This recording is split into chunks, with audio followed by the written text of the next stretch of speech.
Hi, hello students. Welcome to our channel. ఈ రోజు వీడియోలో మనం 9th class maths chapter 9 circles exercise 9.2 question number 2 గురించి నేర్చుకుంటున్నాం. మీకు previous question number 1 and next question number 3 ఈ వీడియో లాస్ట్ లో మీకు కంటిన్యూ అవుతాయి, చెక్ చేసుకోవచ్చు. క్వశ్చన్ నెంబర్ 2 చూడండి. If 2 equal cards of a circle, so one circle లో 2 ఈక్వల్ కార్డ్స్ ఉన్నాయని చెప్తున్నారు. ఈ 2 ఈక్వల్ కార్డ్స్ అనేవి ఇంటర్సెక్ట్ అయ్యాయని చెప్తున్నారు with in the circle. So మనమేం ప్రూవ్ చేయాలి? Prove that the segments of one card are equal to corresponding segments of the other card. So ఆ 2 కార్డ్స్ అనేవి మనం ఈక్వల్ అని ప్రూవ్ చేయాలి. ఓకే, సో సొల్యూషన్ చూడండి. మీరు ఇలా మెటాలిక్ పాయింట్ పెట్టేసుకొని సర్కిల్ ఏదైతే డ్రా చేస్తారో ఇది సెంటర్ ఆఫ్ ద సర్కిల్ అవుతుంది. ఓకే, సో దీనికి మీరు ఓ అని నేమ్ ఇవ్వండి. అండ్ ఇక్కడ 2 కార్డ్స్ ఉన్నాయి అని చెప్తున్నారు. సో సర్కిల్ మీద నుంచి ఏవైనా కానీ 2 పాయింట్స్ మీరు జాయిన్ చేసినట్లయితే, సో ఇక్కడ చూడండి, సో ఇక్కడ ఏ అనే పాయింట్, ఇక్కడ నేను బి అనే పాయింట్ తీసుకుంటున్నాను. సో ఇది ఏ, ఇది బి. ఓకే, సో ఈ పాయింట్స్ ని జాయిన్ చేయండి. ఇది 1 కార్డ్ అవుతుంది. సో ఇంకొక కార్డ్ కూడా ఉంది అని చెప్తున్నారు. సో అవి రెండు ఇంటర్సెక్ట్ అవుతాయి అని చెప్తున్నారు. ఓకే, సో ఇక్కడ నేను ఒక పాయింట్ తీసుకుంటున్నాను అండ్ ఇక్కడ ఒక పాయింట్ తీసుకుంటున్నాను. ఓకే, సో ఇది సి అండ్ ఇది డి. సో ఇలా నేమ్ ఇస్తున్నాను. ఈ 2 పాయింట్స్ ని జాయిన్ చేయండి.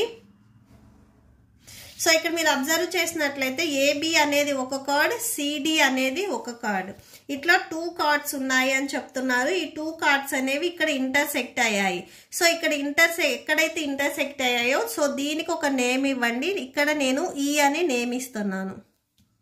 Okay, so solution. సో ఇప్పుడు వరకు మీరు ఏదైతే డ్రా చేసుకున్నారో అది రాసుకోండి. Let us consider O is the center of the circle. So O అనేది మనం సెంటర్ ఆఫ్ ద సర్కిల్ అని తీసుకున్నాము. అండ్ నెక్స్ట్ వచ్చేసరికి ఏబి అండ్ సిడి వచ్చేసరికి 2 కార్డ్స్ అని తీసుకున్నాము. నెక్స్ట్ అది రాసుకోండి. AB CD are 2 cards. 2 ఇక్కడ మీకు ఈక్వల్ కార్డ్స్ అన్నారు. సో ఈక్వల్ మెన్షన్ చేయండి. Equal cards. ఓకే, సో ఈ 2 కార్డ్స్ ఎక్కడ ఇంటర్సెక్ట్ అయ్యాయి? ఈ అనే పాయింట్ దగ్గర ఇంటర్సెక్ట్ అయ్యాయి. ఇంటర్సెక్ట్ ఎట్ ఈ. ఓకే, సో ఈ దగ్గర ఇంటర్సెక్ట్ అయ్యాయి. 2 కార్డ్స్ ఇక్కడ మీకు ఈక్వల్ అని చెప్తున్నారు. So AB equal to CD. So 2 cards, AB అనే కార్డ్, సిడి అనే కార్డ్, ఇవి రెండు ఈక్వల్ అని చెప్తున్నారు. మనమేం ప్రూవ్ చేయాలి? టు ప్రూవ్ దట్ మనమేం ప్రూవ్ చేయాలి? ఏఈ. సో ఏ నుంచి ఈ వరకు డిస్టెన్స్ ఎంతైతే ఉందో సో డి నుంచి ఈ వరకు కూడా డిస్టెన్స్, ఈ 2 కార్డ్స్ అనేవి ఈక్వల్ అని ప్రూవ్ చేయాలి. So AE equal to DE. So ఈ 2 కార్డ్స్ మనం ఈక్వల్ అని ప్రూవ్ చేయాలి. సేమ్ అలానే CE equal to BE. CE equal to BE. So ఈ 2 కార్డ్స్ ఈక్వల్ అని చెప్పాలి, ఈ 2 కార్డ్స్ ఈక్వల్ అని చెప్పాలి. ఓకే, సో ఇది మనం ప్రూవ్ చేయాల్సింది.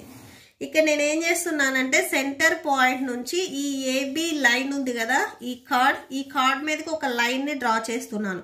ఒక పర్పెండిక్యులర్ లైన్ అనేది డ్రా చేస్తున్నాను. సో ఓ దగ్గర నుంచి ఇట్లాగా, సో ఈ ఏబి లైన్ కి. అండ్ నెక్స్ట్ సేమ్ ఓ దగ్గర నుంచి ఇటు సైడ్ సిడి లైన్ కూడా నేను ఒక లైన్ ని డ్రా చేస్తున్నాను. సో ఇవి పర్పెండిక్యులర్ లైన్స్. డ్రా. సో ఓ నుంచి ఈ లైన్ మీదకి ఏదైతే డ్రా చేశానో ఇది నేను ఎం అనే పాయింట్ తీసుకుంటున్నాను. సో ఇటు సైడ్ వచ్చేసరికి నేను ఇది ఎన్ అనే పాయింట్ తీసుకుంటున్నాను. సో ఇలా ఒక లైన్ ని డ్రా చేశాం కదా, ఇది ఎన్ అని నేమ్ ఇవ్వండి. ఈ లైన్కి మీరు ఎం అని నేమ్ ఇవ్వండి. Okay, draw OM perpendicular to AB. So AB line కి ఓఎం అనేది పర్పెండిక్యులర్ లైన్ అవుతుంది. ON perpendicular to CD. Okay, and next వచ్చేసరికి జాయిన్ ఓఈ. ఈ ఓఈ లైన్ కూడా మీరు జాయిన్ చేసుకోండి. ఓకే, సో ఇలా జాయిన్ చేసుకోండి. Join OE. సో ఏబి లైన్కి ఓఎం అనేది పర్పెండిక్యులర్ లైన్ అవుతుంది అంటే సో ఇక్కడ మీకు కంపల్సరీ 90 degrees వస్తాయి. అండ్ నెక్స్ట్ సిడి లైన్కి ఓఎన్ అనేది పర్పెండిక్యులర్ లైన్ అయితే ఇక్కడ కూడా మీకు 90 degrees వస్తుంది. ఓకే, సో ఇది మెయిన్ మీరు గుర్తుపెట్టుకోవాలి. అండ్ నెక్స్ట్ మీకు ఆల్రెడీ క్వశ్చన్లో ఏం చెప్తున్నారు, 2 కార్డ్స్ అనేవి ఈక్వల్ అని చెప్తున్నారు. అంటే AB card and CD card ఇవి రెండు ఈక్వల్ అని చెప్తున్నారు. సో ఈ 2 కార్డ్స్ మీకు ఈక్వల్ అయ్యాయి అంటే వీటికి ఈక్వల్ డిస్టెన్స్లో ఉన్నాయి చూడండి. సో ఏబికి ఎం అనేది ఈక్వల్ డిస్టెన్స్లో ఉంది అంటే 2 ఈక్వల్ పార్ట్స్ కట్ చేస్తుంది. సో ఓఎం అండ్ ఓఎన్ కూడా మీకు ఈక్వల్ అవుతాయి. ఎందుకంటే equal chords are equidistance from O దగ్గర నుంచి. సో ఈ డిస్టెన్స్ కూడా మీకు సేమ్ ఉంటుంది. So AB and CD equal అయ్యాయి కాబట్టి ఈ పర్పెండిక్యులర్గా ఏవైతే ఉన్నాయో ఓఎం అండ్ ఓఎన్ కూడా మీకు ఈక్వల్ అవుతాయి. సో ఇక్కడ సిన్స్ పాయింట్ రాసుకోండి. ఎందుకు ఈక్వల్ అయ్యాయి అంటే equal chords are equal distance. So equal కార్డ్స్కి ఈక్వల్ డిస్టెన్స్ ఉంటుంది ఫ్రమ్ ఓ. సో ఇక్కడ మీకు 2 ట్రయాంగిల్స్ వచ్చాయి చూడండి. Triangle OME. So triangle OME and triangle ONE. So ఈ 2 ట్రయాంగిల్స్ ఫస్ట్ మనం కాంగ్రిగెంట్ అని ప్రూవ్ చేసినట్లయితే మీకు డైరెక్ట్గా ఎంఈ అండ్ ఈఎన్ అనేవి ఈక్వల్ అవుతాయి. ఓకే, సో ఫస్ట్ ఇక్కడ మీకు 2 ట్రయాంగిల్స్ ఉన్నాయి. ఇవి కాంగ్రిగెంట్ అని మనం ప్రూవ్ చేస్తున్నాము. ఈ 2 ట్రయాంగిల్స్ ఒకసారి మీరు రఫ్ డయాగ్రామ్ ఇక్కడ డ్రా చేసుకోండి. ఓఈఎంఎన్. సో ఇక్కడ మీకు 90 degrees వచ్చాయి ఆల్రెడీ. ఓకే, సో ఇక్కడ చూడండి. సో ట్రయాంగిల్స్ ఒకసారి డ్రా చేయండి. ఇన్ ట్రయాంగిల్, సో ట్రయాంగిల్స్ రాసేసుకోండి. In triangle OME and triangle ONE. So ఈ 2 ట్రయాంగిల్స్లో ఓఎం అండ్ ఓఎన్ ఈక్వల్ అని మనం ఇక్కడ రాసుకున్నాము. సో ఓఎం అండ్ ఓఎన్ ఇవి రెండు ఈక్వల్ అయ్యాయి. OM equal to ON. And ఈ 2 ట్రయాంగిల్స్ మీకు పర్పెండిక్యులర్ ఉన్నాయి అనేది ఇక్కడ మనం రాసుకున్నాం. సో పర్పెండిక్యులర్ ఉన్నాయి అంటే కంపల్సరీ ఇక్కడ మీకు 90 degrees వస్తుంది. సో అంటే ఎమ్ దగ్గర 90 degrees, ఎన్ దగ్గర 90 degrees వస్తుంది. సో ఇది ఎలా రాసుకుంటాం, angle OME, angle OME equal to angle ONE. So ఈ 2 యాంగిల్స్ మీకు 90 degrees ఉన్నాయి. సో 90 degrees రాసేసుకోండి. అండ్ ఓఈ, ఈ సైడ్ అనేది మీకు ఈ ట్రయాంగిల్లో ఉంది, ఈ ట్రయాంగిల్లో ఉంది. So OE equal to OE. ఇది కామన్ సైడ్. ఓకే, సో ఇది కామన్గా ఉంది. And next by RHS congruency. So RHS congruency నుంచి మీకు ఒక right angle, so right angle అంటే 90 degrees వచ్చింది, ఒక హైపోటెన్స్ ఉంది, ఒక సైడ్ కూడా ఉంది. Okay, so by RHS right angle, hypotenuse and side.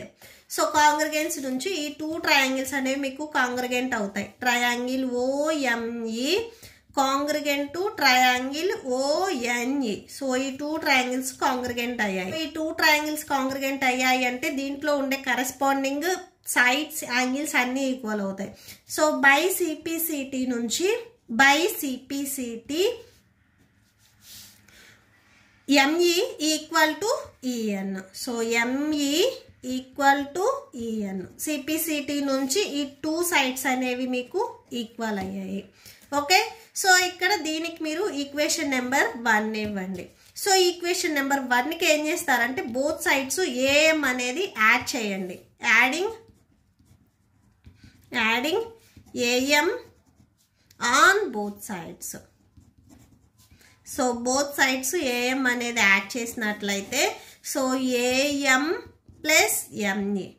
And next RHS side కూడా AM plus EN. So AM plus ME ఇక్కడ మీరు డయాగ్రామ్లో చూడండి. AM, so AM plus ME ఈ టోటల్ డిస్టెన్స్ని మనం ఏఈగా రాసుకోవచ్చు. ఇక్కడి నుంచి ఇక్కడ వరకు డిస్టెన్స్ అండ్ ఇక్కడి నుంచి ఇక్కడ వరకు డిస్టెన్స్. ఈ 2 డిస్టెన్స్ని యాడ్ చేస్తే ఈ టోటల్ డిస్టెన్స్ వస్తుంది. ఓన్లీ ఏఈ వరకే, సో బి వరకు రాయొద్దు. ఏఎం ప్లస్ ఎంఈ ఈ 2 డిస్టెన్స్ని యాడ్ చేస్తే మీకు ఇక్కడ ఏఈ ఈ టోటల్ డిస్టెన్స్ వస్తుంది. సో ఏఈ రాసుకోండి. ఈ ప్లేస్లో మీరు ఏఈ రాసుకోండి. And next AM. Okay, so ఈ ఏఎం వాల్యూ ఒకసారి చూడండి. సో ఏబి అండ్ సిడి మీకు ఈక్వల్ అని క్వశ్చన్లో ఇచ్చారు. సో ఎందుకంటే ఈ 2 వచ్చేసరికి కార్డ్స్, ఈ 2 కార్డ్స్ ఈక్వల్ అని చెప్తున్నారు. నేనేం చేస్తున్నానంటే బోత్ సైడ్స్ 1/2 తీసుకుంటున్నాను. అంటే ఈ 2 కార్డ్స్లో నేను హాఫ్ డిస్టెన్స్ తీసుకుంటున్నాను. ఏబిలో హాఫ్ పార్ట్, ఈ టోటల్ లెంత్లో నేను హాఫ్ పార్ట్ తీసుకుంటున్నాను. సో ఏఎం అవుతుంది. పర్పెండిక్యులర్గా ఉంది అంటే ఇక్కడ మీకు డిస్టెన్స్ అనేది సేమ్ ఉంటుంది. ఈ టోటల్ లెంత్లో హాఫ్ పార్ట్ అంటే ఏఎం అవుతుంది, ఏఈ కాదు. సో ఏఎం అనేది మీకు హాఫ్ పార్ట్ అవుతుంది. సో ఏఎం అవుతుంది. అండ్ నెక్స్ట్ సిడీలో కూడా హాఫ్ పార్ట్ చూడండి. ఈ టోటల్ సిడీలో హాఫ్ పార్ట్ అంటే ఎన్డి అవుతుంది. సో ఎన్ నుంచి డి వరకు డిస్టెన్స్ అవుతుంది. సో ఎన్డి రాసుకోండి. అంటే ఏఎం ప్లేస్లో మీరు డైరెక్ట్గా ఎన్డి రాసుకోవచ్చు. ఓన్లీ ఏఎం ప్లేస్లో మీరు ఎన్డి రాసుకోవచ్చు. అండ్ నెక్స్ట్ ఇక్కడ ఈఎన్ కంటిన్యూషన్ ఉంది. సో అది రాసేసుకోండి. Okay, so EN. ఇప్పుడు చూడండి ఎన్డి ప్లస్ ఈఎన్, ఎన్ నుంచి డి వరకు, ఈ నుంచి ఎన్ వరకు ఈ టోటల్ డిస్టెన్స్ని మనం యాడ్ చేసుకున్నట్లయితే డిఈ వస్తుంది. ఓకే, సో డిఈ రాసుకోండి. DE AE equal to DE. దీనికి మీరు ఈక్వేషన్ నెంబర్ 2 ఇవ్వండి. కావాల్సిన దాంట్లో ఫస్ట్ కండిషన్ కూడా ఇదే. So to prove AE equal to DE, AE and DE equal అని చెప్పాలి. సో ఈ ఫస్ట్ వన్ అది మీకు ఇక్కడ అయిపోయింది. ఓకే, సో ఈ పార్ట్ అయిపోయింది. ఇప్పుడు మనం సెకండ్ వన్ది చూస్తున్నాము, CE and BE. CE and BE ఈ డిస్టెన్స్ కూడా మీరు ఈక్వల్ అని ప్రూవ్ చేసుకోవాలి. ఓకే, సో ఇప్పుడు కూడా సేమ్ మీరు ఏబి అండ్ సిడి ఈక్వల్ అని మీకు క్వశ్చన్లో ఇచ్చారు. కార్డ్స్ సేమ్ అదే తీసుకోండి. Now take given AB equal to CD. So ఈ 2 కార్డ్స్ ఈక్వల్ అని మీకు క్వశ్చన్లో ఇచ్చారు. సో అదే రాసేసుకోండి. ఇక్కడ ఏం చేస్తారంటే బోత్ సైడ్స్ ఏఈని సబ్ట్రాక్షన్ చేయండి. Okay, so subtract AE on both sides. Both sides ఏఈని సబ్ట్రాక్షన్ చేస్తున్నారు. ఫస్ట్ ఏబి ఉంది. సో ఎల్హెచ్ఎస్లో సో ఏఈ సబ్ట్రాక్షన్ అంటే మైనస్ రాసుకోవాలి. నెక్స్ట్ ఆర్హెచ్ఎస్లో ఇక్కడ సిడి ఉంది. సో సబ్ట్రాక్షన్ అన్నారు కాబట్టి మైనస్ ఏఈ. సో ఇలా రాసుకోండి. ఏబి అండ్ ఏఈ, ఏబిలో నుంచి ఏఈని సబ్ట్రాక్షన్ చేస్తున్నాము. డయాగ్రామ్ చూడండి. ఏబిలో నుంచి ఏఈ ఈ టోటల్ లెంత్ని సబ్ట్రాక్షన్ చేస్తే మీకు రిమైనింగ్ బిఈనే ఉంటుంది. ఈ టోటల్ లెంత్లో నుంచి ఏఈని సబ్ట్రాక్షన్ చేస్తే మీకు రిమైనింగ్ బిఈ ఉంటుంది. సో అదే రాసుకోండి ఇక్కడ బిఈ. అండ్ నెక్స్ట్ చూడండి CD minus AD. So CD minus ఏఈకి ఏం చేస్తారంటే ఇక్కడ సిడిలో నుంచి ఈ టోటల్ సిడిలో నుంచి మనం ఏఈని సబ్ట్రాక్షన్ చేయలేం, ఎందుకంటే ఈ లైన్ మీద మీకు ఏఈ లేదు. సో ఇక్కడ నేనేం చేస్తున్నానంటే ఈక్వేషన్ నెంబర్ 2లో ఏఈ అండ్ డిఈ ఈక్వల్ అని రాసుకున్నాం. అంటే ఏఈ ప్లేస్లో మీరు డిఈని సబ్స్టిట్యూట్ చేసుకోవచ్చు. బిఫోర్ సిడి ఉంది, ఇది ఇలానే రాసుకోండి. ఏఈ అండ్ డిఈ ఈక్వల్ అని మనం ఈక్వేషన్ నెంబర్ 2లో రాసుకున్నాము. So from equation number 2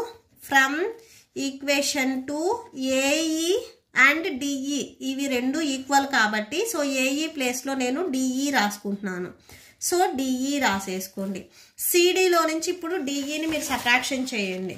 so ఈ టోటల్ సిడిలో నుంచి డిఈ ఇక్కడి నుంచి ఇక్కడ ఈ డిస్టెన్స్ మీరు సబ్ట్రాక్షన్ చేస్తే రిమైనింగ్ సిఈ ఉంటుంది. Okay, CE or AC. So ఈ రిమైనింగ్ సిఈ ఉంటుంది. సో అది రాసేసుకోండి సిఈ.